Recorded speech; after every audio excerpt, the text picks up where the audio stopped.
Near-death experiences have been documented in various studies where individuals report sensations of detachment from the body, feelings of levitation, and profound, often transformative experiences. He's been medically declared dead. There are twitchings in the body that happen in a very mild way because the sensory activity is still on. Life is not fully convinced that it's finished. It is still making an effort of its own. Simply because this udana creates a buoyancy, it makes you less available to gravity. There are yogic practices to activate this. So these are Udan schools where they have mastery over Udana, where they can float around a little bit. See, once Udana starts receding, suddenly body becomes heavy. Always it was the same weight. Weight does not increase. There are certain types of snake venoms which can do this. If they bite you, you will not die, but literally parts of the body will start falling apart simply because vyana will recede and it will start falling apart. Once you leave the body, the discriminatory intellect is not there, so this tends to hover around that body. It is not something poop, it'll go away like this. Because it's in stages, it came in. It's in stages, it'll go away.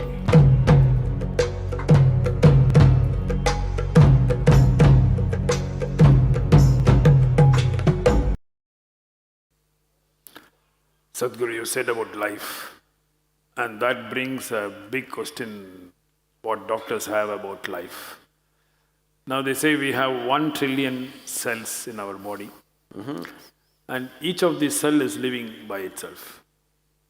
And when you say a patient is no more, it's just that the brain dies after 2 or 3 minutes, but still a large part of his body is still alive. So, and these cells, even when after the patient is dead, you take these cells and put in a culture. Those of you who are all shaving every day, even after you're dead, we still have to shave you, you know this. Yeah, the hair grows. That is why I'm ready, you know.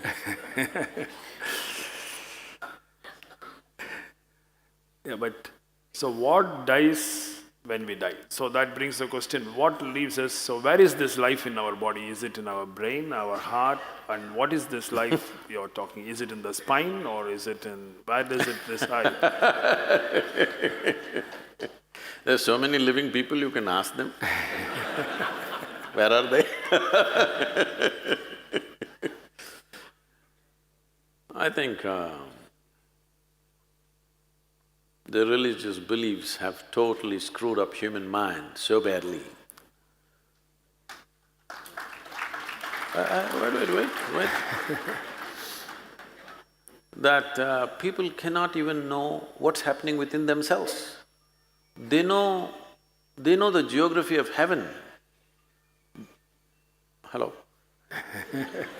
So, people know what is the geography of heaven, where is God sitting, you know, how many children he has, when is his birthday, everything they know. How come they don't know where is their life? Isn't it ridiculous? Hello? Because we were told, Swami, about the birthday of gods, but nobody is telling us where is our life and what is our life. You are life, aren't you? Yes, of course. I hear 4 people, but I'm asking all of you, your life? Yes. You must show some sign, huh? So, if you are life, I'm asking, are you really life? Yes.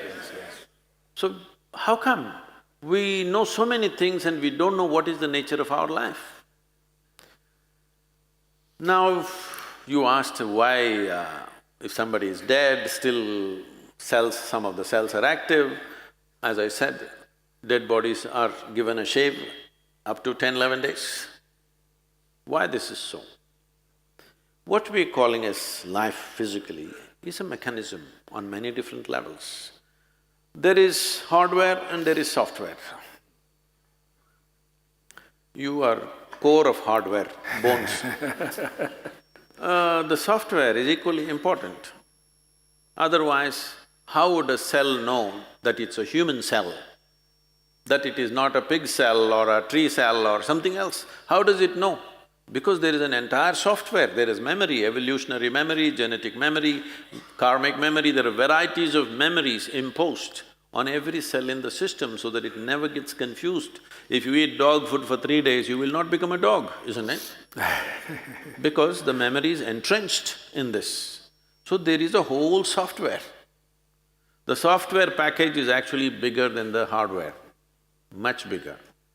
And it is energized by what we are considering as a life force. In yoga, we call this prana. It manifests itself in 5 basic dimensions. There are other forms to it, which gets too complicated. 5 basic forms.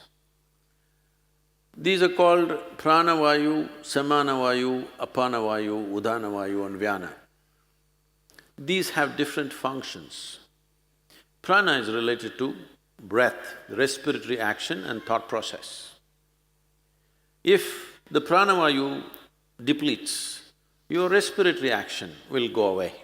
So immediately doctor checks and says, he's dead. They'll try to pump their chest. If he doesn't come back, he's dead. Respiration and your pulmonary action are very directly connected. Once respiration stops, that process will naturally come to an end. So pranavayu is gone. It's not like one after another they will go. They will go at the same time, but one goes means this is gone.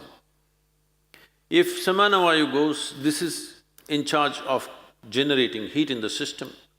So once samanavayu starts receding, the body starts getting cold and it also starts becoming stiff.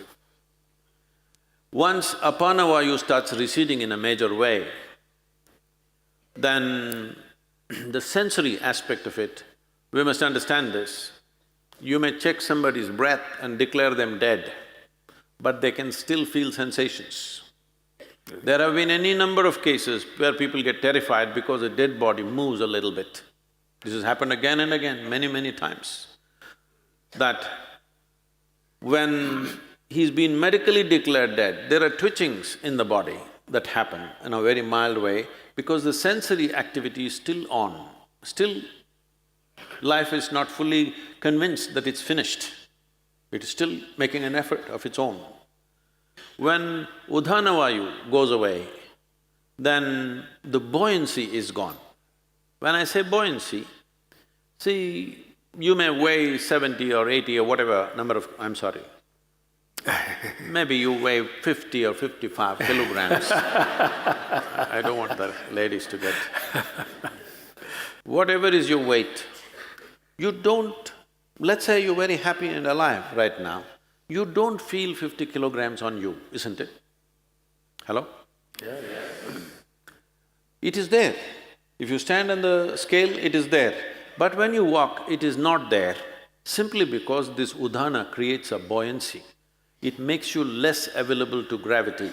There are yogic practices to activate this. There's a whole school of Udan in China, where you might have seen those movies, Hollywood movies, what is that? Crouching Tiger or something. What? Yeah. Yes. So these are Udan schools where they have mastery over Udana, where they can float around a little bit. Well, little exaggerated in the movies, but becomes lighter, more buoyant body.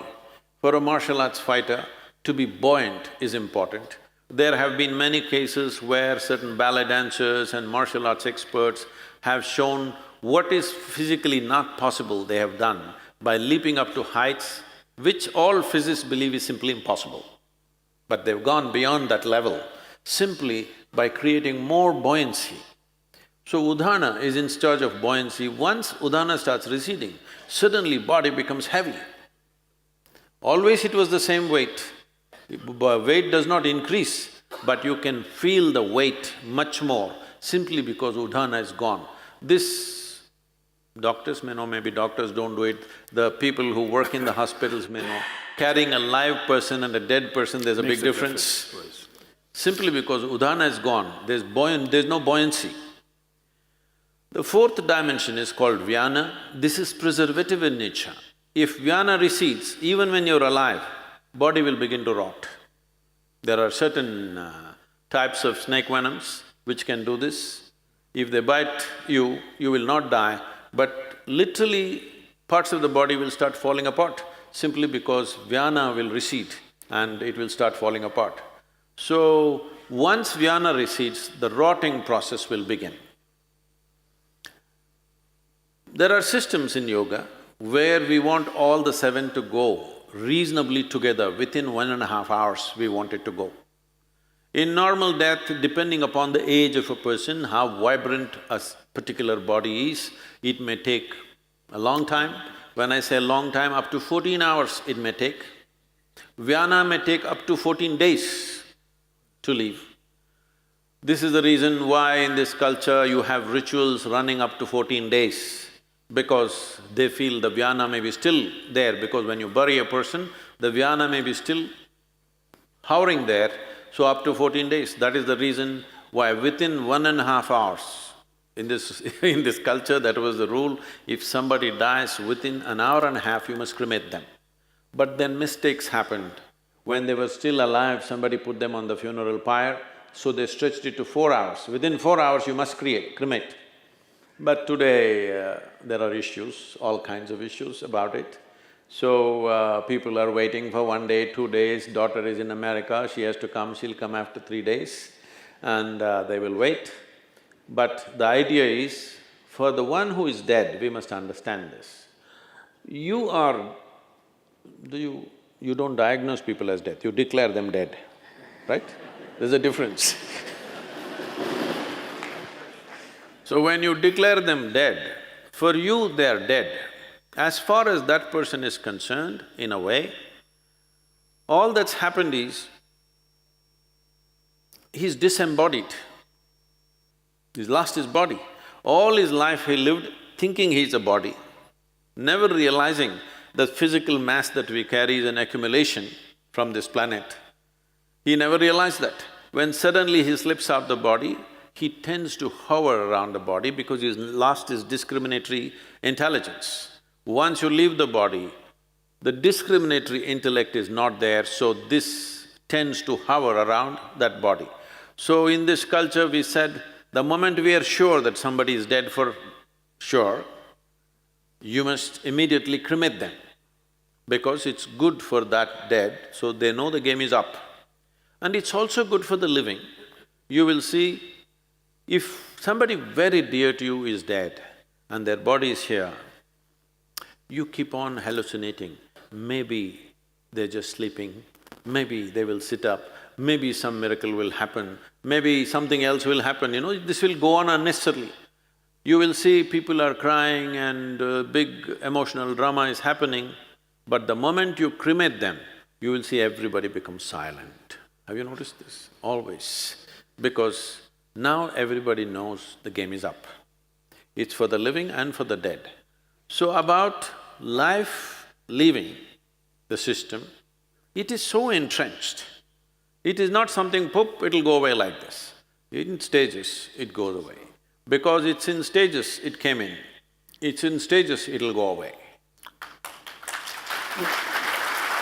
The concept of the human soul is often considered a metaphysical or spiritual belief rather than a scientifical proven fact. Science primarily focuses on observable, measurable phenomena, whereas the soul is generally considered a non-physical essence. However, there are scientific studies and theories related to consciousness, the mind-body connection and human experiences that some might interpret as touching on the idea of a soul. Here are few areas of scientific inquiry that explore concepts related to what some might consider aspects of the human soul. Consciousness studies. Scientists study consciousness to understand how subjective experiences arise from neural processes. The hard problem of consciousness, which explores why and how physical processes in the brain give rise to the experience of being, remains unsolved. Researchers like neuroscientist Christoph Koch and philosopher David Chalmers have dwelled deeply into this area, attempting to bridge the gap between physical processes and subjective experience. This ongoing research seeks to explain the nature of conscious experience, which some may equate with the soul.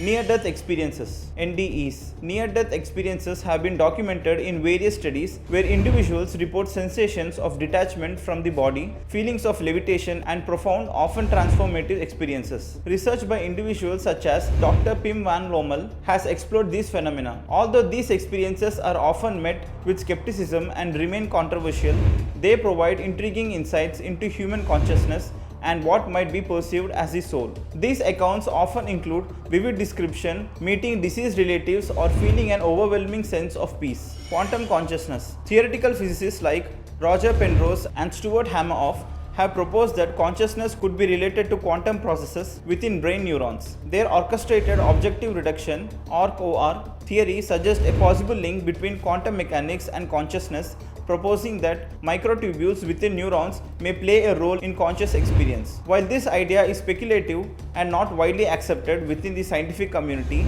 it opens the door to discussions about the nature of consciousness and its potential non-material aspects. This theory posits that consciousness could be more than that, just a byproduct of brain activity, hinting at a deeper, potentially non-physical essence. Out-of-body experiences. Out-of-body experiences, where individuals perceive themselves as outside their physical bodies, have been studied by researchers like Dr. Olaf Blanke. Some OBEs can be induced in laboratory settings through techniques like virtual reality and sensory manipulation, providing insights into how the brain constructs the sense of self and body. These studies contribute to understanding the nature of self-awareness and identity, which are sometimes associated with the concept of the soul. By examining how the brain cells can create the sensation of leaving the body, scientists gain insight into the neural mechanisms underlying our sense of presence and identity.